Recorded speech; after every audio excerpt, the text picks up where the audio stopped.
sarotra kehitriny mitaiza ankizy tanora na dia efa manao izay ho afany aza ny ray aman-dreny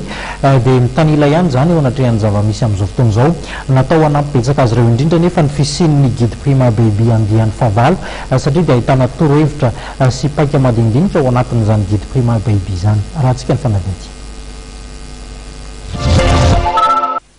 Vokaloha loatra sady manimba ny hoavin'ny tanora iray no ihany koa mety hanimba ny hoavin'ilay zaza satria mbola tsy matotra sy voahomana ilay ray aman-dreny. Ny tanora no hoavin'ny fireneny saingy mialohan'ny fahatanjahana dia tsy maintsy mandalo fahazazana ny rehetra. Ny fahazazana nefa no fototra sy tsara atao tsara sy mahaforona ananana hoavy mamiratra. Ny ray aman-dreny araka izany no mpanabe voalohan'ny zaza ao an-tokantrano. Ampatsahivitra moa zany araka rehefa fantatsika fa ny ray aman-dreny no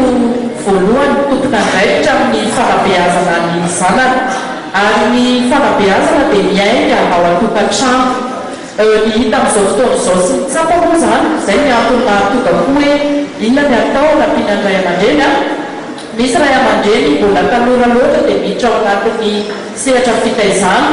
dia mandefa hoafa fotsiny ilay fanabeazana tsy mahalala akory izy hoe inona ny tokony atao nahoana ny atao noho izay antony izay indrindra no natsapanay hoe andao azy zany ampiana ihany koa ireo ray aman-dreny ireo. Dia voalohany indrindra zany mila ampatsahivina fa maninona no manao an'ilay école des parents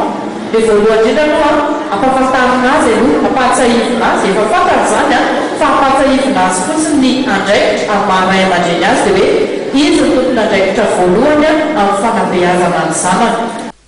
Mba hanampiana ireo ray aman-dreny amin'ny fitaizana sy ny fanabeazana ny zaza dia namoaka boky kely guide prima baby andihan'ny fahavalo indray ny prima baby androany. Isy ihany koa ny fandarana manokana momba izany tipony zanako, boky natokana indrindra amin'ny fanabeazana ny zaza hatramin'ny 1 taona.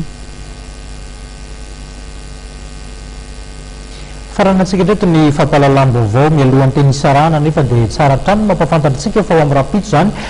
no amoahana indray ny gazety Soa ny laharana fa 7:27 no aroso amintsika pitisika maka ny gazety Soa amin'izay rahampitso izay isan'ny hitantsika ao ohatra raha tsongaina manokana ny tsotsika hoe palitao lava rétro izany no nokafan'ny gazety Soa ny